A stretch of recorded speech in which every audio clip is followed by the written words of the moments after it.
बड़ी खबर उत्तर प्रदेश की बहराइच से है, जहां एनकाउंटर में घायल हुए बहराइच हिंसा के दोनों आरोपी ऑपरेशन के बाद खतरे से बाहर हैं। दोनों को वार्ड में शिफ्ट किया गया है। बहराइच में एहतियातन चप्पे चप्पे पर पुलिस और पैरामिलिट्री फोर्स तैनात है। बहराइच में रामगोपाल मिश्रा की हत्या मामले में अब तक 6 आरोपियों की गिरफ्तारी हो चुकी है।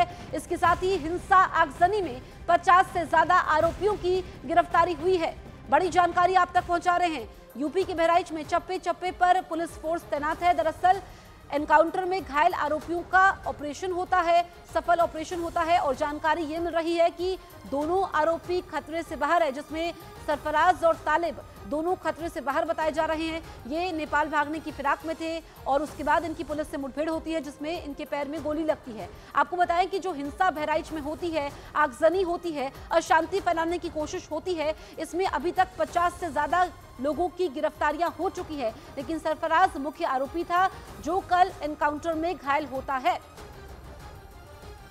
द्वारा 5 मुख्य अभियुक्तों को पुलिस हिरासत में ले लिया गया। इनमें से 2 जो हैं, मोहम्मद सरफराज उर्फ रिंकू और मोहम्मद तालिम उर्फ सबलू, इनकी निशानदेही पे पुलिस की टीम मर्डर में यूज होने वाला वेपन रिकवर कर लेगी। उसी के दौरान इन्होंने इस वेपन को लोडेड हालत में रखा हुआ था, पुलिस पे फायर किया। अपनी आत्मरक्षा में जवाबी फायरिंग में इनको भी गोली लगी है, ये घायल हुए हैं। इनको पुलिस ने उपचार के लिए पहुंचा दिया है। अन्य 3 भी हमारी हिरासत में है। 5 अभियुक्तों को आज औपचारिक रूप से गिरफ्तार किया गया। हमारे सहयोगी अमित सिंह हमारे साथ लाइव मौजूद हैं। अमित, ये तालिब और सरफराज के बारे में जानकारी है, खतरे से बाहर है। जो वेपन इन्होंने इस्तेमाल किया था वो क्या बरामद हो गया है और बाकी आरोपियों को लेकर के क्या डिटेल्स हैं? जी बिल्कुल, देखिए दोनों आरोपी सरफराज और तालिब दोनों का ऑपरेशन सक्सेसफुल रहा है। दोनों को वार्ड में शिफ्ट कर दिया गया है। बीती रात कड़ी सुरक्षा घेरे में उनको रखा गया था मेडिकल कॉलेज बहराइच में। मैं जरा आपको तस्वीरें यहाँ की दिखा देता हूँ। दरअसल कल जहाँ पर इनकाउंटर हुआ था, कल जहाँ से पुलिस ने हथियार बरामदगी की थी जिससे रामगोपाल की हत्या 13 तारीख को की गई थी, उसी स्पॉट पर हम मौजूद हैं। सबसे पहले तो हम आपको ये तस्वीर दिखाएं। देखिए, ये जो आप नीचे की तरफ देख पा रहे हैं टीलानुमा बना हुआ है, यहीं पर आड़ लेकर, ये एनकाउंटर स्पॉट है, यहीं पर आड़ लेकर रामगोपाल की हत्या करने के बाद यहीं पर उन्होंने हथियार छिपाया था। पुलिस फोर्स को लेकर आए, वो आर्म्स लोडेड थी और यहीं से आड़ लेकर उसने पुलिस फोर्स पर हमला किया। जवाबी कार्रवाई में दोनों आरोपी के पैर में गोली लगी है। ऑपरेशन हो चुका है। ऑपरेशन होने के बाद उन्हें वार्ड में शिफ्ट किया गया है। लेकिन कहीं ना कहीं एहतियातन अगर हम बात करें तो पूरी तरीके से जो पुलिस है वो चप्पे चप्पे पर बहराइच में तैनात है। ये जहां पर मैं मौजूद हूं, ये लोकेशन जो है जहां पर इनकाउंटर हुआ है, यहां से 22 किलोमीटर की दूरी पर नेपाल बॉर्डर है, यानी रुपेडिया बॉर्डर। और इसी बॉर्डर से भागने के फिराक में थे दोनों आरोपी। उन्हें पुलिस ने सुबह गिरफ्तार कर लिया। बिल्कुल अमित, आप ये बहराइच से एनकाउंटर स्पॉट की एक्सक्लूसिव तस्वीरें दिखा रहे हैं, जहां पर कल मुठभेड़ होती है। हमारे सहयोगी अमित सिंह वहीं पर मौजूद है। अमित, ये बताइए कि क्या जहां पर आप मौजूद हैं 2 आरोपी वहां से पुलिस पर फायर करते हैं, उसके बाद आत्मरक्षा में पुलिस गोली चलाती है, या उनके साथ बाकी आरोपी भी उस वक्त मौजूद थे? क्या ये सभी साथ में थे? देखिए, केवल पुलिस जो है 2 आरोपी, क्योंकि सरफराज और तालिब को सुबह में गिरफ्तार कर लेती है और उसके बाद 2 आरोपी कहते हैं कि क्योंकि पुलिस का सबसे इंपॉर्टेंट रोल वहां शुरू होता है जब वो कोर्ट में सारे एविडेंस रखती है कि यही दोनों आरोपी है, तो उस दौरान हथियार की बरामदगी दिखाना बहुत इंपॉर्टेंट होता है। तो ऐसे में पुलिस का जो पहली कोशिश होती है कि वो हथियार कहाँ है जिससे आपने रामगोपाल की हत्या की थी। तो उन्होंने बताया पुलिस को कि वो इसी जंगल में नेपाल बॉर्डर के पास छिपाए हुए, क्योंकि जो उनका घर है जहां पर रामगोपाल की हत्या हुई है, उस लोकेशन से 30 किलोमीटर की दूरी यहां पर है और 22 किलोमीटर यहां से रुपेडिया बॉर्डर है। तो ऐसे में उन्होंने पुलिस को जानकारी दी कि यहीं पर है। जब यहां पर पहुंचे तो वो हथियार 12 बोर का हथियार जो है वो लोडेड इसी यहां पर रखा हुआ था। वो बोले कि हम पुलिस को निकाल के देते हैं। पुलिस यहीं पर थी और सीधे पुलिस वो हथियार लोडेड थी और पुलिस पर फायर कर दिया जाता है। जब पुलिस पर फायरिंग होती है तब उसी दौरान पुलिस अपने आप को बचाने के लिए जवाबी कार्रवाई करती है। ऐसे में अगर हम बात करें तो यहाँ से रिहायशी इलाका जो है, अगर मैं यहाँ से दिखा नहीं पाऊंगा, जरा पीछे की तरफ मेरे विजय कमलेश आपको तस्वीरें दिखाएंगे। यहाँ से पीछे की तरफ जो रिहायशी इलाके हैं वो भी महज 600 से 700 मीटर की दूरी पे है। यानी यहाँ से आप सेफ एग्जिट हथियार रखकर नेपाल भागने की फिराक में थे, लेकिन जैसे ही रामगोपाल की हत्या हुई थी, हिंसा हुई थी, बहराइच पुलिस चप्पे चप्पे पर तैनात हो गई थी। इसीलिए आरोपी सरफराज, आरोपी तालिब यहाँ से फरार नहीं हो पाए। पुलिस के लिए भी अमित बहुत बड़ी कामयाबी है, क्योंकि 3 दिनों से वो तलाश कर रही थी। शुक्रिया आपका तमाम जानकारी हम तक पहुंचाने के लिए। अब आपको बहराइच में रामगोपाल हत्याकांड के आरोपियों के एनकाउंटर की ठीक बाद की तस्वीरें हम दिखाते हैं। इसमें आरोपी पुलिस के सामने अपना अपराध कबूल करते हुए दिखाई दिए। उसके ऊपर हमला कर रहे हो?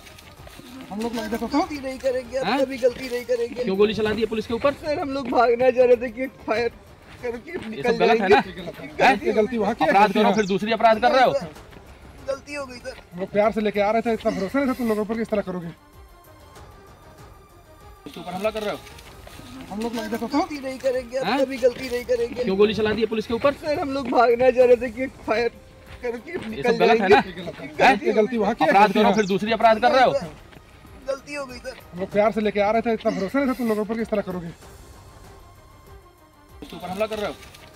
हम लोग देखो तो गलती नहीं करेंगे, अब कभी गलती नहीं करेंगे। क्यों गोली चला दी है पुलिस के ऊपर? सर हम लोग भागना चाह रहे थे कि फायर करके निकल गलत है ना? गलती वहाँ की अपराध करो फिर दूसरी अपराध कर रहे हो? गलती हो गई सर। हम लोग प्यार से लेके आ रहे थे, इतना भरोसा नहीं था तुम लोगों पर, किस तरह करोगे? उत्तर प्रदेश के बहराइच में पुलिस ने हत्या के 2 आरोपियों को मुठभेड़ के बाद गिरफ्तार करने का दावा किया। पुलिस की तरफ से बताया गया कि दोनों आरोपी नेपाल भागने की फिराक में थे, लेकिन उससे पहले ही उन्हें धर दबोचा गया। मुठभेड़ के दौरान दोनों आरोपियों के पैर में गोली लगने का दावा किया गया। इसी बीच 13 अक्टूबर को मूर्ति विसर्जन के दौरान 22 साल के रामगोपाल मिश्रा को गोली मारने का हैरान कर देने वाला एक वीडियो सामने आया। उसमें रामगोपाल मिश्रा को एक मकान की छत पर हरे रंग का झंडा समेटने के दौरान गोली लगती दिखाई दी। 4 दिन पहले बहराइच के मैसी इलाके में मूर्ति विसर्जन के दौरान हिंसा भड़क गई थी और उसी हिंसा के दौरान रामगोपाल मिश्रा की गोली लगने से मौत हो गई थी। उसे गोली तब लगी थी जब वो सड़क के किनारे मौजूद एक मकान की छत पर पहुंच गया था। वो मकान अब्दुल हमीद नाम के एक आदमी का बताया गया, जो हिंसा का मुख्य आरोपी है। आरोप है कि उसी के मकान की छत से 13 अक्टूबर को मूर्ति विसर्जन के जुलूस पर पथराव हुआ था, जिसके बाद वहां हिंसा भड़क गई थी। उसी दौरान रामगोपाल मिश्रा मौका पाकर अब्दुल हमीद के मकान की छत पर पहुंच गया था। वहां पहुंचते ही वो हरे रंग के एक झंडे को समेटने में जुट गया था, तभी उसे गोली मार दी गई थी। गोली लगते ही वो मुंह के बल छत पर गिर गया था और चंद मिनटों के अंदर उसकी मौत हो गई थी। इसके बाद तो वहां के हालात बुरी तरह बिगड़ गए थे। रामगोपाल मिश्रा की हत्या की खबर फैलने के बाद महसी और उसके आसपास के इलाकों में हिंसा भड़क गई थी। उपद्रवियों ने शहर में आगजनी शुरू कर दी थी। उस दौरान 50 से ज्यादा मकानों और दुकानों में आग लगा दी गई थी। कई गाड़ियों को भी आग के हवाले कर दिया गया था। रामगोपाल मिश्रा को गोली लगने के बाद कुछ लोग उसे हिंसा के मुख्य आरोपी बताए जा रहे अब्दुल हमीद के मकान की छत से उतारने पहुंच गए थे।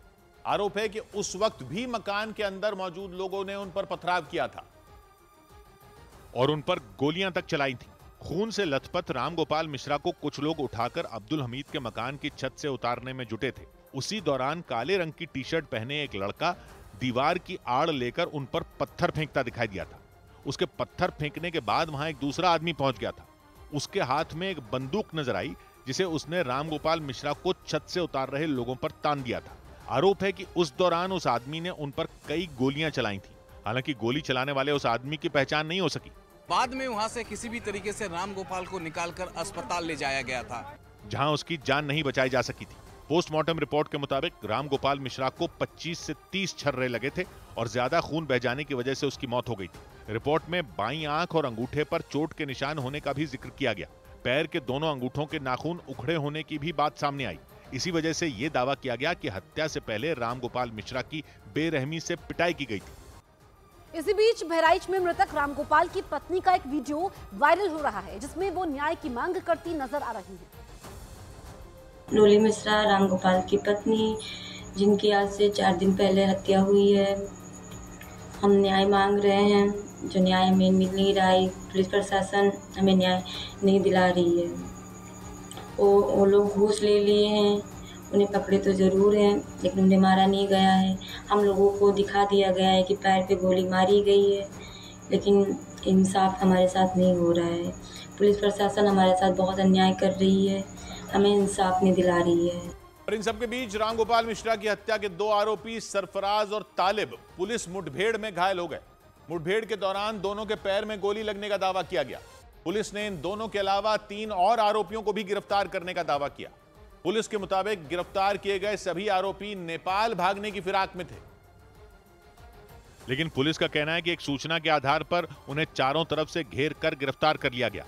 पुलिस के मुताबिक आरोपियों को नेपाल बॉर्डर से 50 किलोमीटर पहले बहराइच के नानपारा इलाके से गिरफ्तार किया गया। पुलिस के मुताबिक 5 आरोपियों को गिरफ्तार करने के बाद उनके पास से हत्या में इस्तेमाल किया गया हथियार भी बरामद कर लिया गया। दावा है कि उस हथियार को आरोपियों ने उसी इलाके में छिपाकर रखा था और पुलिस के मुताबिक जैसे ही पुलिस उनकी बताई जगह पर पहुंची, रिंकू उर्फ सरफराज और तालिब ने उन पर उसी हथियार से फायरिंग शुरू कर दी। पुलिस की टीम नानपारा क्षेत्र में मर्डर वेपन की रिकवरी के लिए गई तो वहां पे इन्होंने मर्डर वेपन को लोडेड हालत में रखा हुआ था, जिसको लेकर पुलिस पर फायर किया गया। और पुलिस ने बताया कि इसके बाद पुलिस ने भी मोर्चा संभाल लिया। पहले तो पुलिस की तरफ से उन दोनों को सरेंडर करने के लिए कहा गया, लेकिन पुलिस के मुताबिक जब उन्होंने ऐसा नहीं किया तो पुलिस की तरफ से भी जवाबी कार्रवाई शुरू की गई। और पुलिस का कहना है कि उसमें सरफराज और तालिब पैर में गोली लगने से घायल हो गए। दावा किया गया कि गिरफ्तार किए गए 5 आरोपी नेपाल भागने की फिराक में थे, लेकिन उससे पहले ही सभी आरोपी पुलिस के हत्थे चढ़ गए। इसके बाद मुठभेड़ में घायल आरोपी सरफराज और तालिब को बहराइच के नानपारा सामुदायिक स्वास्थ्य केंद्र में इलाज के लिए भर्ती करवाया गया, लेकिन जैसे ही उन्हें गोली लगने की खबर इलाके में फैली, अस्पताल के बाहर बड़ी संख्या में लोग जमा हो गए, जिसे देखते हुए नानपारा सामुदायिक स्वास्थ्य केंद्र के बाहर बड़ी संख्या में पुलिस के जवान तैनात कर दिए गए। स्वास्थ्य केंद्र के चारों तरफ पुलिस ने डेरा डाल दिया। चप्पे चप्पे पर पुलिस के जवान मुस्तैद दिखाई दिए, क्योंकि पुलिस सूत्रों ने आशंका जताई थी कि रामगोपाल मिश्रा की हत्या से नाराज लोगों की भीड़ अस्पताल में घुस सकती है। इसलिए जब हत्या के आरोपी सरफराज और तालिब को मुठभेड़ में घायल होने के बाद इलाज के लिए सामुदायिक स्वास्थ्य केंद्र लाया गया तो वहां सुरक्षा के कड़े बंदोबस्त कर दिए गए। तो दोनों के, एक के दाएं पैर में, एक के बाएं पैर में। क्या स्थिति है सर? स्थिति दोनों की सही है। बाद में सरफराज और तालिब को नानपारा सामुदायिक स्वास्थ्य केंद्र से बहराइच के जिला अस्पताल में भर्ती करवाया गया, जहां डॉक्टरों की एक टीम उन दोनों के इलाज में जुट गई। रामगोपाल मिश्रा की हत्या के आरोप में पुलिस ने 5 आरोपियों को गिरफ्तार करने का दावा किया। 5 लोगों की गिरफ्तारी हुई है, 5 लोगों की, उनमें से 2 को पुलिस की गोली से इंजरी हुई है। और उसके बाद रामगोपाल मिश्रा की हत्या के आरोपी सरफराज और तालिब के मुठभेड़ में घायल होने की जानकारी मुख्यमंत्री योगी आदित्यनाथ को दी गई, जिसके बाद मुख्यमंत्री ने आरोपियों पर कड़ी कार्रवाई के निर्देश दे दिए। 13 अक्टूबर को भड़की हिंसा के दौरान रामगोपाल मिश्रा की गोली मारकर हत्या कर दी गई थी। इस घटना के 4 दिन बाद पुलिस ने हत्या के आरोप में 5 आरोपियों को गिरफ्तार कर लिया, लेकिन पुलिस के मुताबिक हत्या में इस्तेमाल हथियार बरामद करने के दौरान सरफराज और तालिब ने पुलिस की टीम पर हमला कर दिया। दावा है कि दोनों आरोपी गोली चलाते हुए वहां से नेपाल भागना चाहते थे, लेकिन पुलिस की जवाबी कार्रवाई में वो घायल हो गए। इसके बाद पुलिस ने उस हथियार को बरामद करने का दावा किया जिससे रामगोपाल मिश्रा पर गोली चलाने का दावा किया गया था। इसके बाद पुलिस के अधिकारी सरफराज और तालिब को सहारा देकर सड़क पर लाते नजर आए। उस दौरान पुलिस के 2 अधिकारी उन्हें ये समझाते दिखे कि उन्हें वहां से भागने की कोशिश नहीं करनी चाहिए थी। नहीं भागना चाहिए, गलत काम कर रहे हो तुम, पुलिस के ऊपर हमला कर रहे हो। हम लोग देखो तो गलती नहीं करेंगे, कभी गलती नहीं करेंगे। एक आरोपी तो बार बार अपनी गलती मानता दिखा। इस पर एक अधिकारी उसे पुलिस की टीम पर हमला करने के लिए डांटते भी रहे। तो गोली चला दी पुलिस के ऊपर। सर हम लोग भागना चाह रहे थे कि फायर करके निकल गलत है ना? गलती वहाँ की अपराध करो फिर दूसरी अपराध कर रहे हो।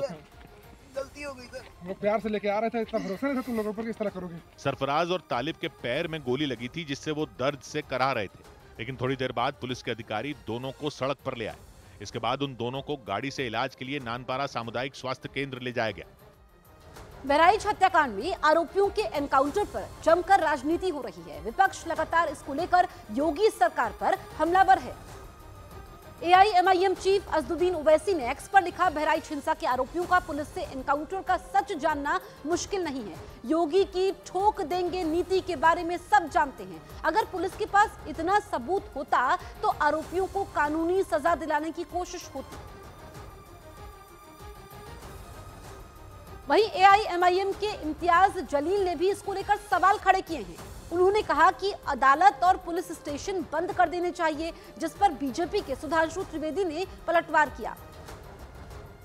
इस मुल्क से अब अदालतें बंद कर दी जाए, इस मुल्क से पुलिस स्टेशंस बंद कर दिए जाए, कानून की व्यवस्था खत्म कर दी जाए। उसमें आपके हाथ में बंदूक दे दी जाए और आप तय कर ले कि भैया अब कोई है तो कार्रवाई नहीं होगी। ये वही मुल्क है ना कि जहाँ पर अजमल कसाब लाया गया था जब, और जब वो दोषी पाया गया, तो due process of law follow करके हमने फांसी पे लटकाए। जेल वेल की जरूरत नहीं है, अदालतों की जरूरत नहीं है। पुलिस को बोलिएगा घर में बैठेंगे करके उसके अंदर योगी साहब अपने हाथ में बंदूका रख देंगे और दे देंगे कि ले ले भैया ये बंदूक ले जाके उसको उड़ा के आ जा करके। उसमें हमारी कोई भी सरकार हो, उत्तर प्रदेश की सरकार, केंद्र की सरकार या कोई भी राज्य सरकार, कानून व्यवस्था के साथ खिलवाड़ को बर्दाश्त नहीं कर सकती।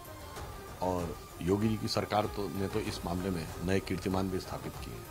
मगर महत्वपूर्ण बात यह है कि आज बहराइच के मुद्दे के ऊपर ये सेकुलर दलों की जो चुप्पी है, ये चुप्पी बहरा कर देने वाली है। हम हिंदुओं के हित और मुसलमानों के हित दोनों की बात करते हैं, वो न हिंदू के हित की बात करते हैं न मुसलमानों की, वो सिर्फ कट्टरपंथी जिहादी तंजीमों के हित की बात करते हैं। उधर समाजवादी पार्टी के अध्यक्ष अखिलेश यादव ने भी एनकाउंटर पर सवाल खड़े किए। अखिलेश ने कहा कि नाकामी छिपाने के लिए इस तरह की कार्रवाई हो रही है। जवाब में केंद्रीय मंत्री गिरिराज सिंह ने कहा कि ऐसे अपराधियों को चौराहे पर खत्म कर देना चाहिए। ये एडमिनिस्ट्रेटिव फेलियर था, सरकार का फेलियर था कि जब वहां पर तय था, पुलिस की जानकारी में था, तो आखिरकार आपने शांतिपूर्ण ढंग से क्यों नहीं प्रोसेशन को ले जाने दिया या उस कार्यक्रम को संपन्न क्यों नहीं करा पाए। इनकाउंटर करना और नफरत को बढ़ावा देना, ये सरकार को नया तरीका मिल गया है काम करने का। ये अपनी सब नाकामी छिपा रहे हैं। वैसे अपराधियों को तो बीच चौराहा पर खत्म कर देना चाहिए, लेकिन वो तो बचा हुआ है, यही बहुत है। कांग्रेस ने भी आरोपियों के एनकाउंटर पर सवाल खड़े किए। कांग्रेस की सुप्रिया श्रीनेत ने कहा कि यूपी में कानून व्यवस्था ने दम तोड़ दिया है, फर्जी एनकाउंटर की लिस्ट लंबी है। जवाब में केंद्रीय मंत्री रवनीत बिट्टू ने कहा आरोपियों के साथ सख्ती से पेश आना चाहिए, तभी कानून का राज बहाल होगा। उत्तर प्रदेश में कानून व्यवस्था का बुरा हाल है। उत्तर प्रदेश में कानून व्यवस्था पूरी तरह से ध्वस्त हो चुकी है। उत्तर प्रदेश में कानून व्यवस्था ने दम तोड़ दिया। उत्तर प्रदेश में इतना भीतर घात है बीजेपी में, इतना योगी जी की कुर्सी खतरे में है और डावाडोल स्थिति है कि वो उसी को बचाने में लगे हुए हैं। उत्तर प्रदेश में फर्जी एनकाउंटरों की एक लिस्ट है, चाहे वो विकास दुबे हो, चाहे अभी वो यादव जी का वो। पुलिस पकड़ती है, ये कोई थोड़ी होता भी गोली कोई पुलिस वाला मारने के लिए थोड़ी मारता है। अगर आगे से फायरिंग होगी, आगे से वो नेपाल चले जाते तो पुलिस ने तो उनको रोकना है। इनको जितनी सख्ती से योगी साहब ले रहे हैं उसी सख्ती से लेना चाहिए, तभी कानून का राज बहाल रहता है। यूपी कांग्रेस के अध्यक्ष अजय राय ने भी पुलिस पर फर्जी एनकाउंटर का आरोप लगाया, जिस पर यूपी के मंत्री ओम प्रकाश राजभर ने कहा कि अगर अपराधी पुलिस पर गोलियां चलाएंगे तो क्या पुलिस उन्हें बदले में फूलों की माला पहनाएगी। जो भी मैं कहता हूँ कैसे उखड़े, पूरी सरकार फेल है। सरकार ने कोई इंतजाम नहीं किया और सरकार केवल और केवल दंगा कराना और फर्जी इनकाउंटर कराना। जब पुलिस के ऊपर कोई पुलिस पकड़ने जाएगी, अगर कोई पुलिस के ऊपर गोलियों की बौछार करेगा तो पुलिस जो है उसको जो है माला पहनाएगी या फूलों की वर्षा करेगी। पुलिस हमेशा उनको गिरफ्तार करने का, अपराधी प्रवृत्ति के लोगों को गिरफ्तार करने जाती है, चाहे मरे जिंदा या मुर्दा, उनको पकड़ना है। अपराध अगर करना है तो अंदर जमीन के अंदर रहना पड़ेगा या ऊपर जाना पड़ेगा या तो जेल में, और नहीं तो कायदे से जिस तरह कानून चल रहा है 7.5 साल से, उसी तरह देश प्रदेश में व्यवस्था रहनी चाहिए।